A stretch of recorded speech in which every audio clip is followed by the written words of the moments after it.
guys, this is Western Obsessions TV, podcast number 2. I'm here with Steve Ficco. I'm Kurt Belding, and we're going to talk today. What are we talking about today, Steve? We're going to talk about applying for tags in our home state of Colorado. Also, tags in different states that we hunt, because it's that time of year. It is the tag game that I'm learning really quickly. Yes. I haven't really done the tag game until last year that much, and again, growing up farm boy in Nebraska, you just bought the tag and went hunting. Right. There was no tag game to be played. I didn't hunt any of the Western states, so as I started hunting the Western states, I just kind of focused on Colorado mainly, learning Colorado, because it's confusing for an old country boy like me. And I think I finally got Colorado somewhat down on preference points, units, what it takes to draw a certain tag and yada yada, but you've been doing this a lot longer than I have, man, so give me your secret sauces. Like you said, I've been putting in for these tags for a long time, and things have changed over the years.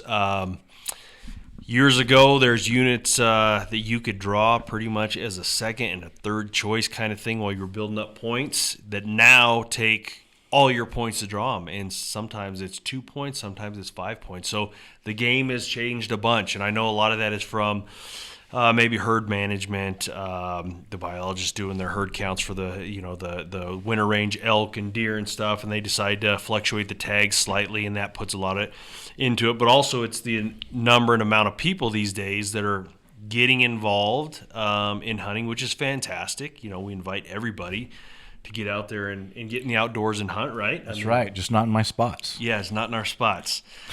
So, that has a lot to do with what tags are available and how many it takes, and are they over the counter, or, are you burning points, all that kind of good stuff. So I think one of our strategies here, we'll talk a little bit about our home state of Colorado. So first of all, the season structure coming into this year has changed slightly. Everything got pushed back, right? Everything got pushed back. So in years past, your first rifle seasons were somewhere around that October 10th-ish is when it would start, kind of that Saturday. And now that they're pushed back about 7 or 10 days. As a matter of fact, I was looking through the structure here, and it looks like that, let's see here. They're pushed back quite a bit more. It looks like maybe for the second rifle season for 2021. Let's see. So the first rifle season in Colorado for 2021 is going to open on the 16th. It's going to go the 16th through the 20th. Of course, then they decided to put a break in between each one of these seasons so they could give the animals a chance to get back to their natural habitat and their natural patterns. Yeah, right. Absolutely. And then also going into second season, we're starting on the 30th, right? So we're pushed back quite a bit more, the 30th through the 7th. So October 30th through November 7th. Then, you keep on moving through, and you got your third rifle season in 2021 is going 11/13 through 11/19. Of course, then there's a break between that. And then this is the one that really gets me, is this fourth season rifle, which is 11/24 through 11/28. I mean, way, way back. Right. And the importance of this, people that are watching may not understand or realize why that. It doesn't seem like that big a deal moving back a few dates here and there. Right. A week. It doesn't seem like, oh, what's the big deal? But it's all about the rut and what happens pre-rut, during the rut, post-rut, and those dates and times. Even the archery has got moved back a little bit, right? Didn't the archery season got moved back? So that's where that begins in September. I think it was, what was it? It was like end of August. August 27th on my birthday. Every year, the archery started on my birthday. What a great birthday present. Yeah, fantastic, right? But now it's actually September 1st. So that's I think, right? Mm-hmm. 3 days that it got pushed back, which isn't that big a deal. But that first rifle season is a big deal, I think. And I think that archery guys being pushed back a little bit later, you're going to catch that rut a little bit more. But anyway, let's let these guys kind of understand why that's important, like what happens with that.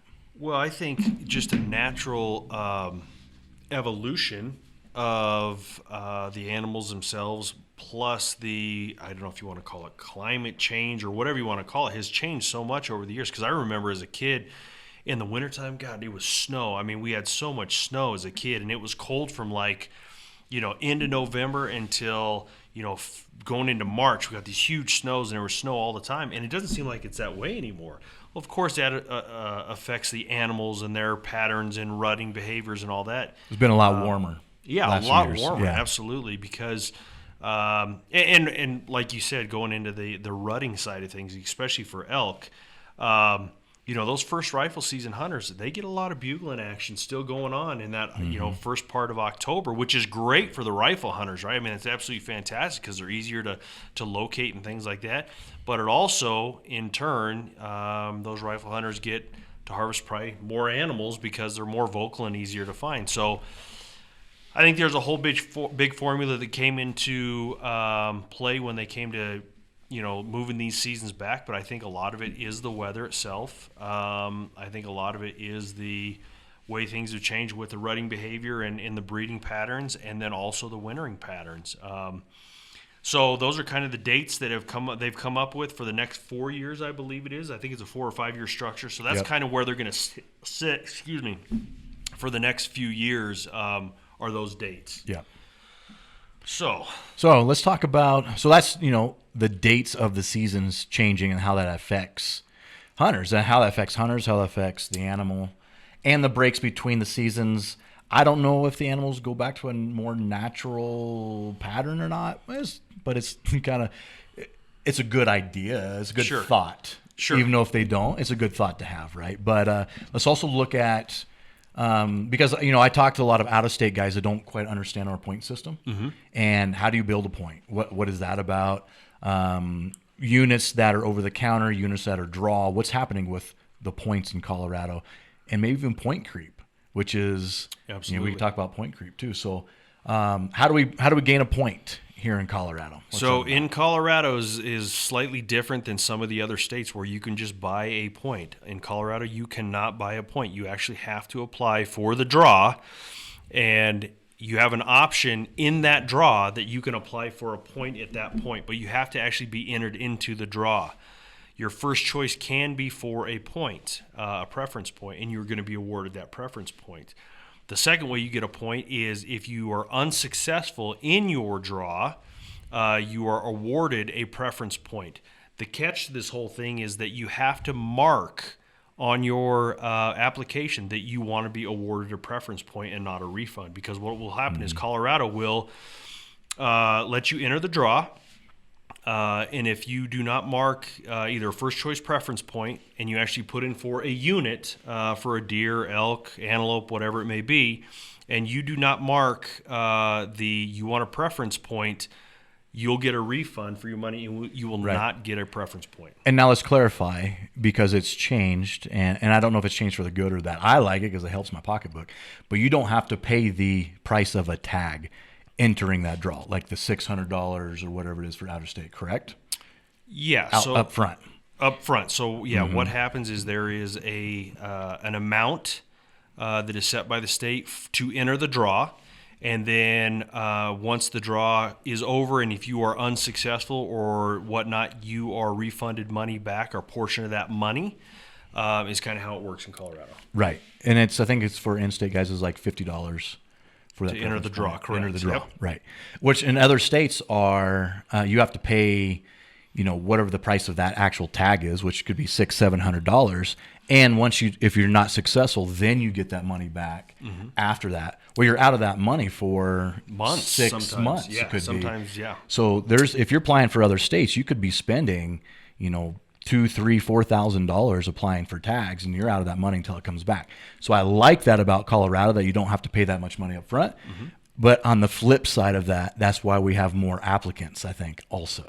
Absolutely, because it's cheaper to apply here. But I think the other thing in Colorado is we have over the counter tags here. Yeah. So that draws a lot of different hunters from different states, is the out of or over the counter type hunting that we have here in Opportunities, which is fantastic. And we have a lot of units that are over the counter, especially over the counter archery. Yep. A lot of units that you can hunt, a lot of public land.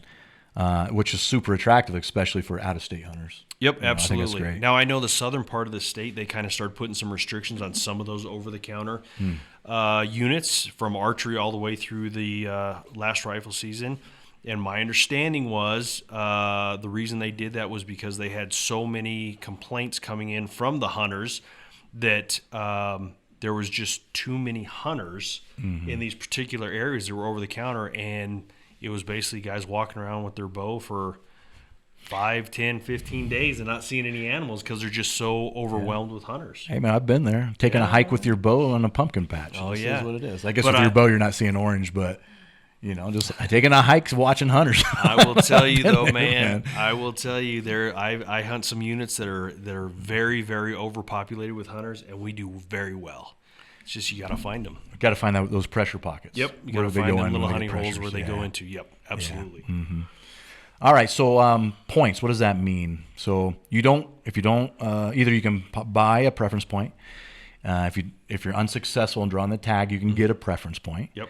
And what that means now is some units in Colorado takes more preference points to draw, and this is all, I'm going to call it guesstimating because it's not 100% sure. If a unit's 4 points and you should get that tag, doesn't mean you're getting that tag. It depends on how many people are applying that year, and there's a lot of stuff that goes into it. But let's talk about preference points and how that relates to actually getting a tag. Okay, so real quick, just to reiterate, so Colorado, you cannot just buy a preference point. You actually have to apply in the draw.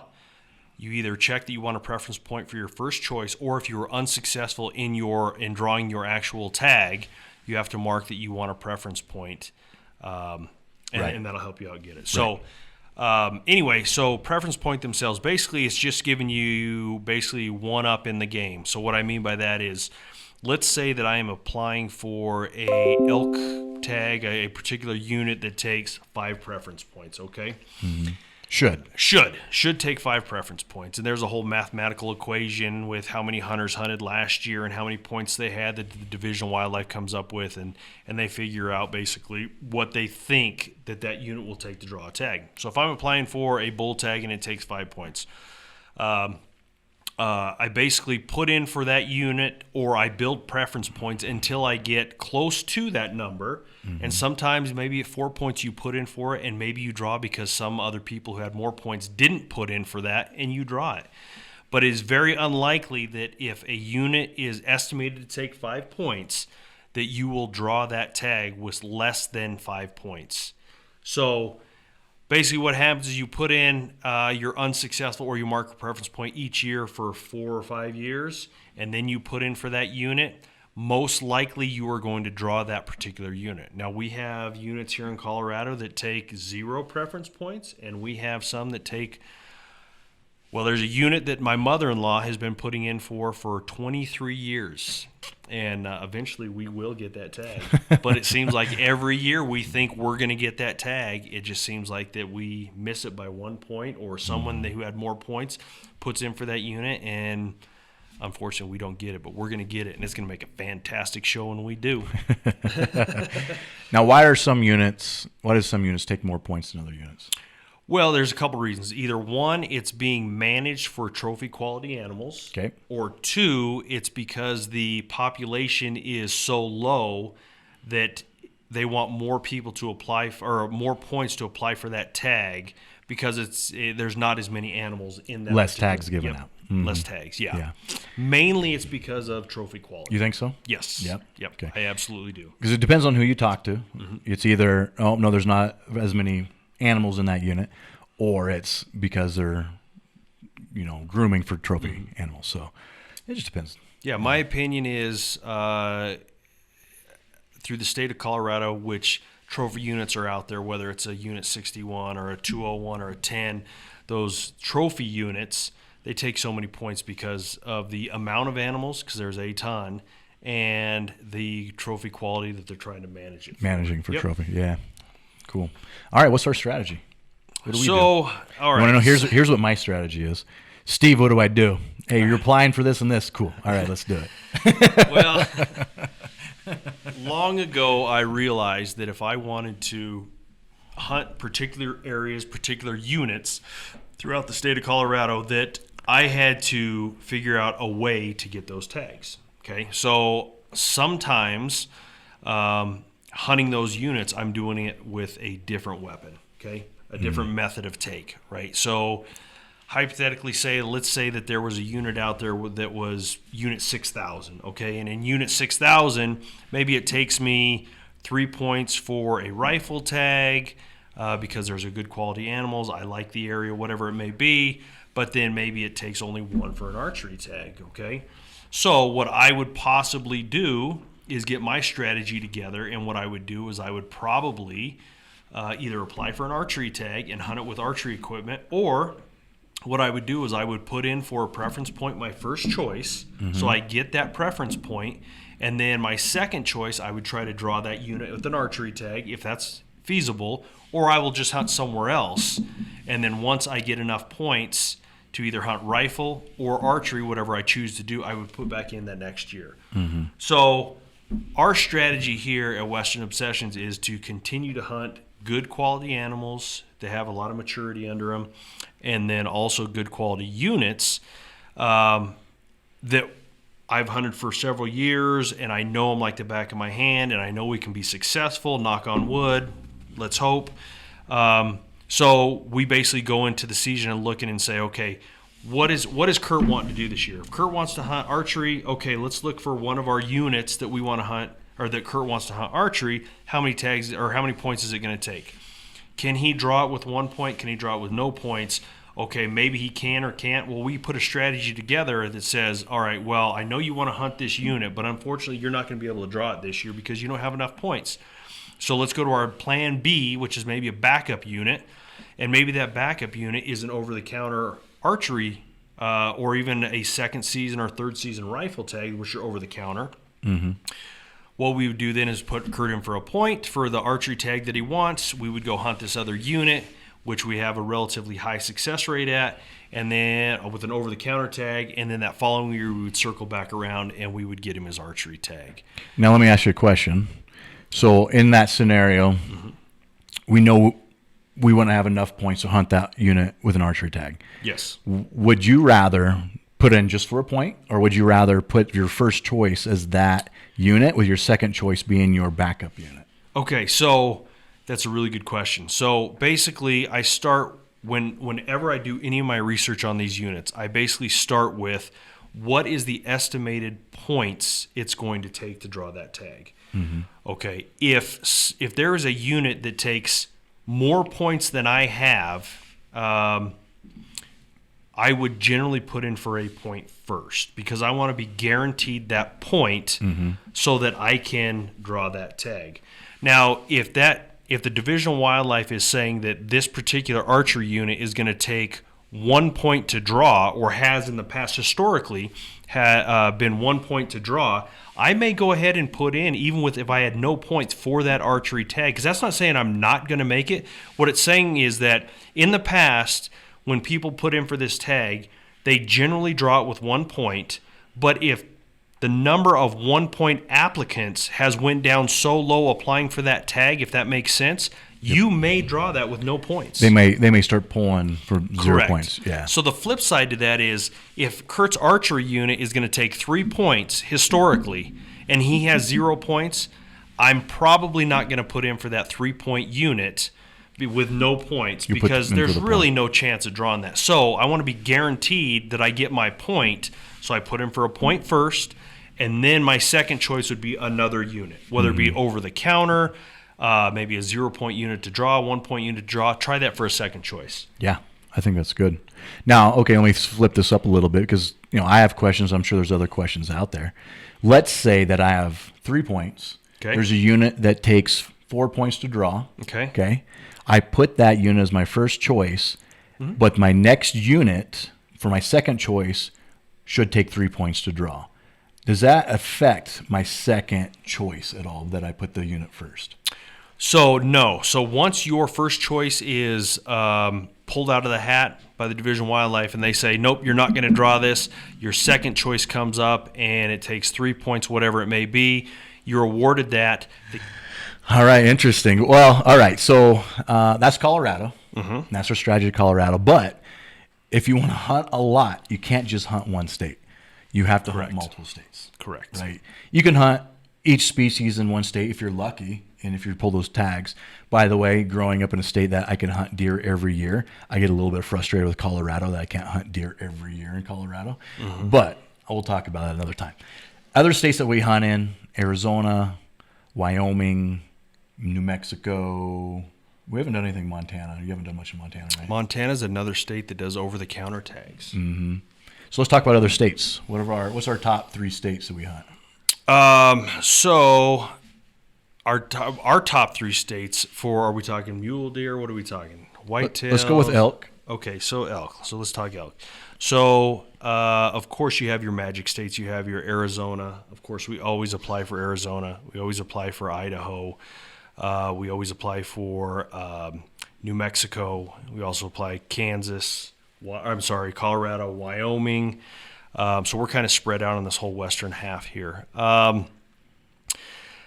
It's the way our out-of-state kind of applications work is when we put them for them as they come up. So the first state that comes up that is already came and gone is Wyoming. So Wyoming's already come and gone to apply for being an out-of-stater. Okay. Mm-hmm. The next one is going to be Arizona, which, by the way, is due tomorrow by midnight. So if you haven't applied for Arizona, all you lives tomorrow. Yep, midnight. Tomorrow midnight. If you guys are watching this later, what's that date? What's today? Tomorrow the 9th. The 9th is February when 9th. It's due. Yep. The 9th and that's the same midnight. Thing, same time, or same date every year? Or they change that? It historically is about the same time. It's within that early February, for sure. So of course, then starting to come up, you have your Idaho, and then like you say, Montana's over the counter in some areas, but then also you can apply. Nevada, there's all these different states you can apply for elk, but our main states that we apply for are Colorado, Arizona, Wyoming, New Mexico, because they're right around us. We know the areas, we've hunted them, so we stick with what we know. Mm-hmm. But that's not saying that we will not venture out to something we don't know. I did that all last year. Every hunt I had last year was somewhere I didn't know. Yes. So we will do that. Relatively successful. Yeah, relatively. And it's funny because when Kurt came to me and said, "Hey, I'm going to hunt this particular area with these particular guys," mm-hmm. we won't mention names, and they kind of backed out on you at the last minute. Yeah. Going into that hunt where you told me you were going to hunt, I said, "Whew." I had hunted there before in the past, and it was relatively a tough hunt. And going in like that, where you guys were wanting to go, I said, "Oof, I don't know if that was going to work out." But what ended up happening was you flipped her around, mm-hmm. knew it wasn't the right area for you. Only took me a day to figure that out. If you would have listened to me, you would have saved the day. I know. And you headed down south, and you ended up killing a bull. Yeah, you ended up killing a bull, which is fantastic. Mm-hmm. Yeah. So building points in other states, which can be tricky, especially when you start building and getting points, is mm-hmm. where do you actually hunt if you've never really been in these other states? And I think there's a really good tool that we just started using. And Reese, you may want to put a visual up on this, is Go Hunt. It's a website. Those are breakouts from really good information, draw odds. Another thing that I use a lot for draw odds is Top Rut.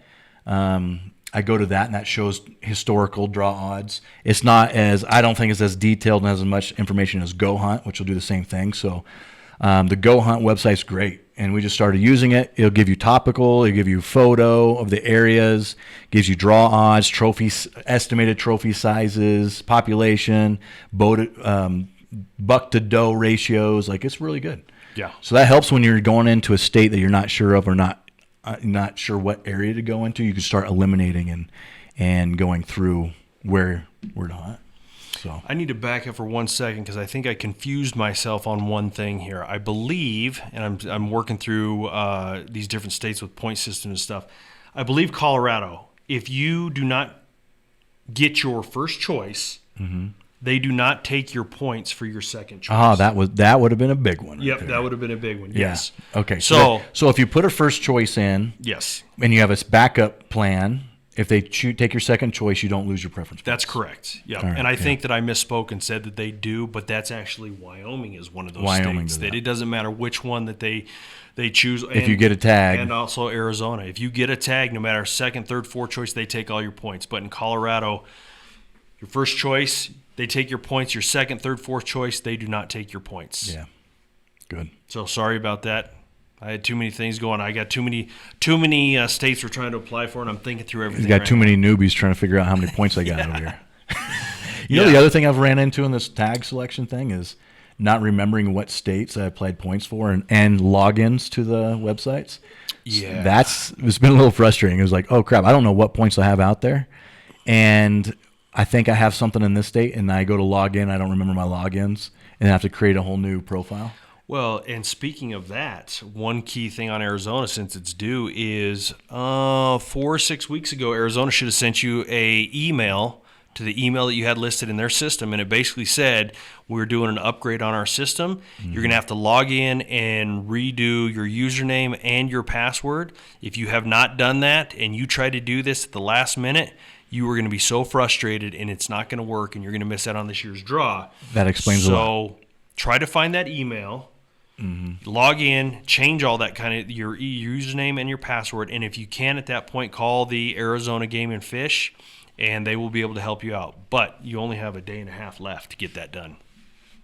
So, did you try that? I've been trying, and I've been frustrated at trying to get in to get my tag because I noticed that they changed it, and what I thought my login was is not my login. So I'm gonna have to figure out find that email. Yep, so you have to find that email, and it's pretty user-friendly. You just click on, update system, all that kind of good stuff, and it'll let you go right to a portal where you can change all that stuff. But, yeah, get that done ASAP for sure. Mm-hmm.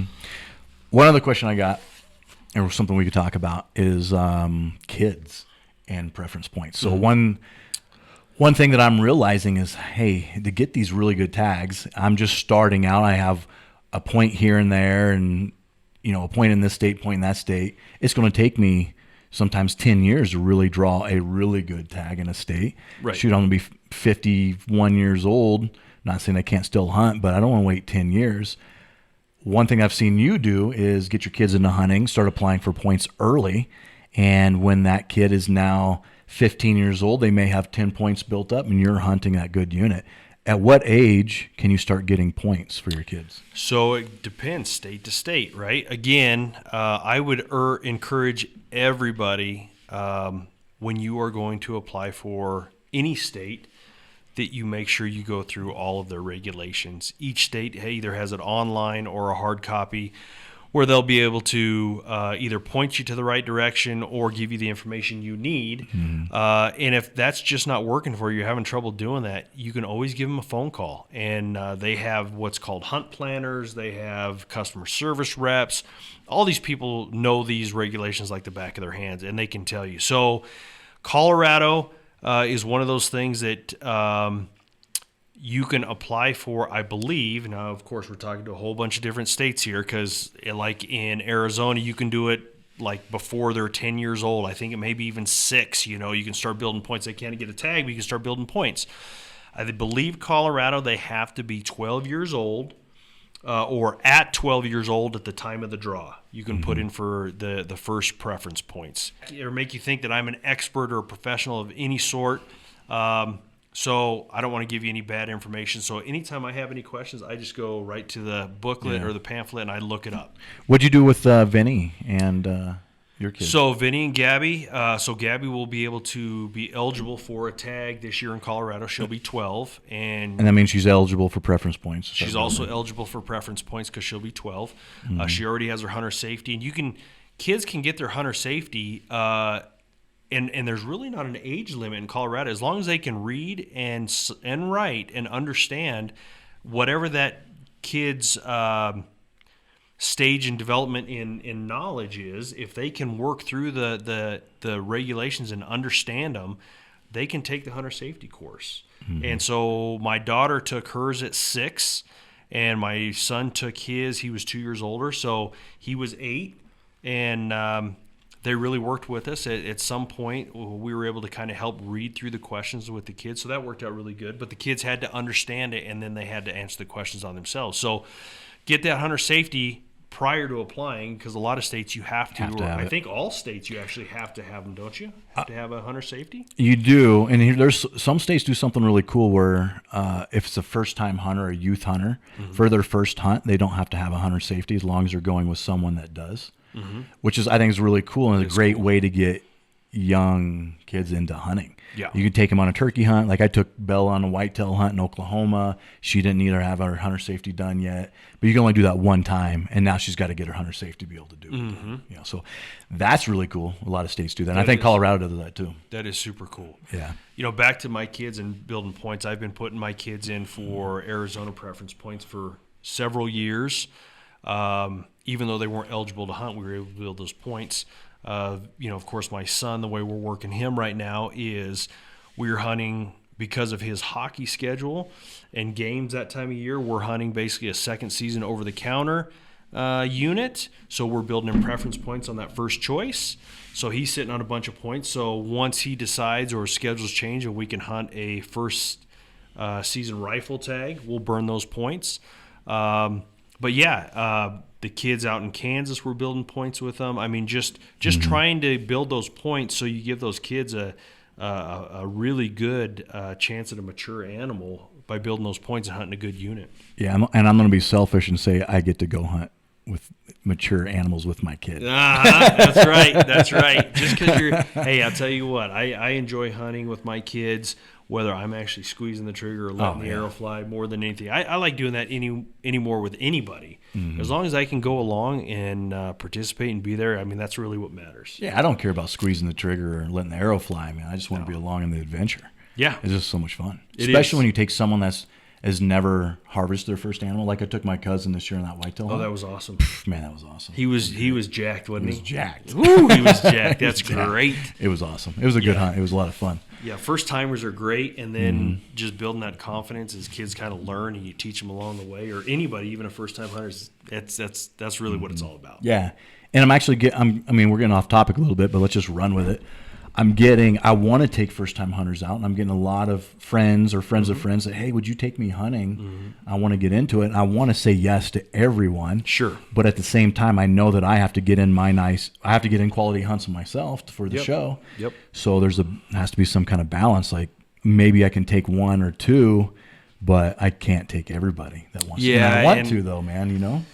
You know, and I'll tell you kind of going through what I went through with our old show is that once people maybe didn't know you were a hunter or they're just finding out, and then you start to show that you're successful, you know, we were lucky enough to be successful, you start getting people coming out of the woodwork that want to go hunting with you. And good for them to ask, right? I'm not saying that's a bad thing, but unfortunately, like you say, you just can't take everybody. Yeah. You know, and then you start getting the people that all they want to know is where you hunt, what you hunt, da-da-da-da-da. And yeah, that's another one, unfortunately, I can't tell you.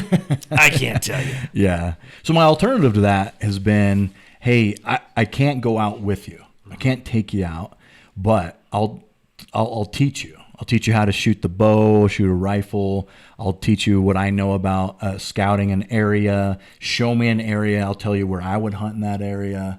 You know, I'll give you knowledge, but I just may not be able to go out there with you for a week, you know. So that's where I kind of leave that at. But yeah, absolutely. I mean, like you said, everybody, and I've done it myself, right? Over the years, friends, family that were successful, you want to be successful, so you start asking questions and wanting to go along. And unfortunately, sometimes it just doesn't work, even with family, you know.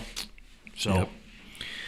So, yeah, I don't know if we have anything more on tags, man. You got anything else to add? I think really what it comes down to, guys, is read the regulations. You know, you get on some of these forums that we're part of, too, and we read, like, some of these hunting forums and stuff like that, or hunting websites or whatever. And the most frustrating thing that I read is, and I get there's questions, and what do they say? No question's a dumb question. That's a lie. There's some dumb questions out there. I'm going to tell you right now. So you tell me if I that's a dumb offend you, question, right? I'm sorry, but don't ask dumb questions. Especially when that information is right there in front of you. You just have to do a quick little research or make a phone call. I mean, that's what those hunt planners, and the Division of Wildlife, and those booklets are out there for. And like I say, if you look into the website or the booklet and you're just not understanding it, give them a phone call, because they will explain everything step by step, exactly how to do it.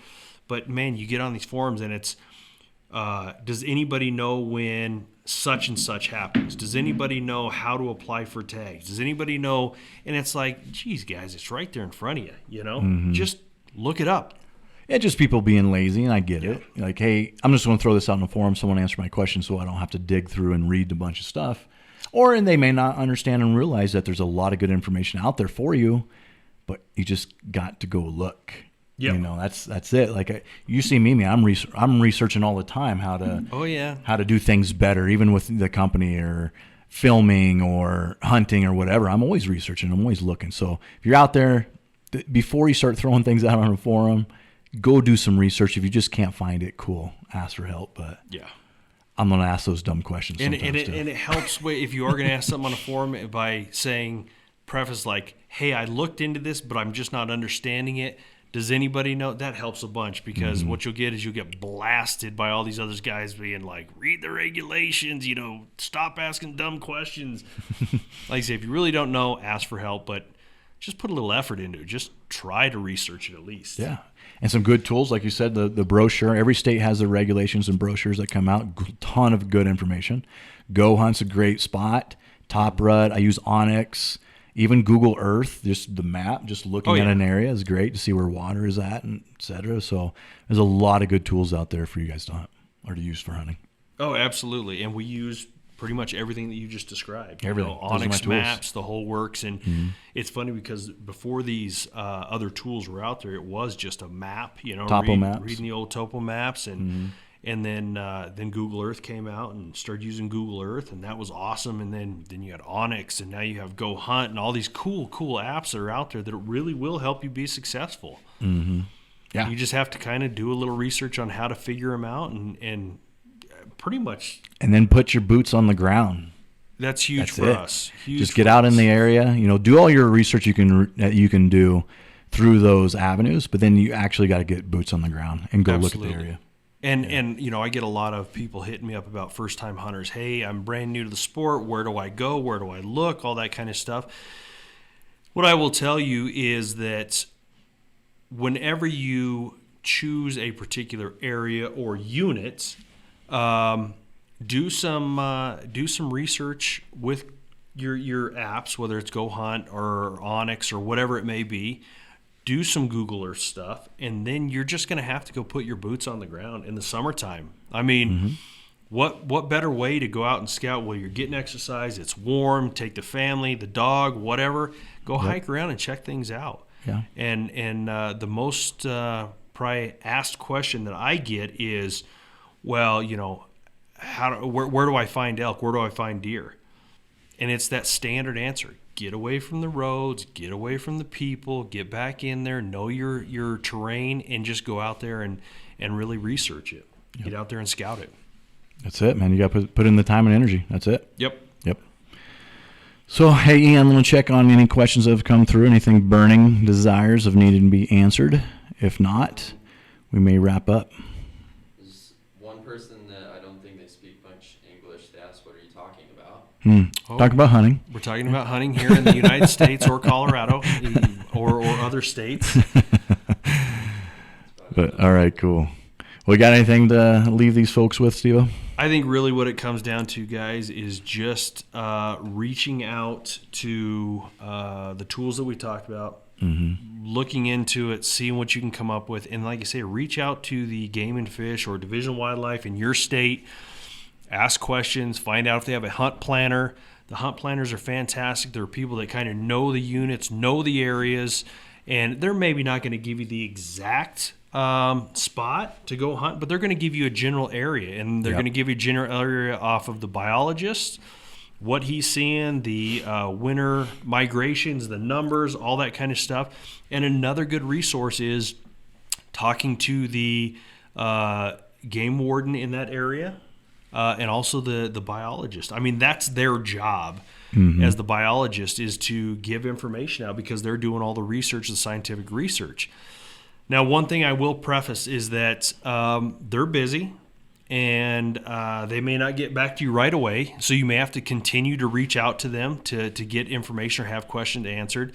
And one other thing that I get questioned on is, well, I talked to them and they weren't helpful at all, and they didn't tell me anything, or maybe their attitude wasn't what they were thought they were going to be or whatever. Well, I will tell you, it's a government agency, and there is always a hierarchy, and you can always go over that person's head. So what that means, and I'm not trying to get anybody in trouble or anything like that, but if you truly get a terrible response from someone who is supposed to be there to help you, go to their supervisor, and then go to their supervisor, and eventually you will be able to have your question answered in the way you want it answered, because that's their job.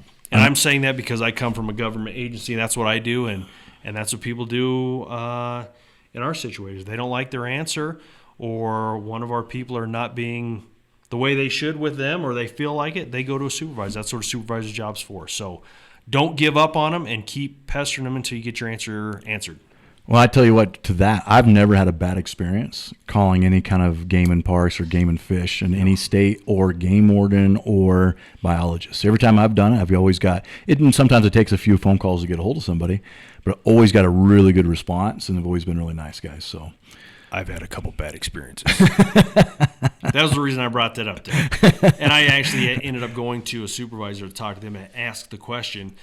And they got back to me, and it was all handled, and it was all good. And maybe that person was just having a bad day, whatever. Yeah, but we all have bad days. Twice had bad experiences, 2 different states.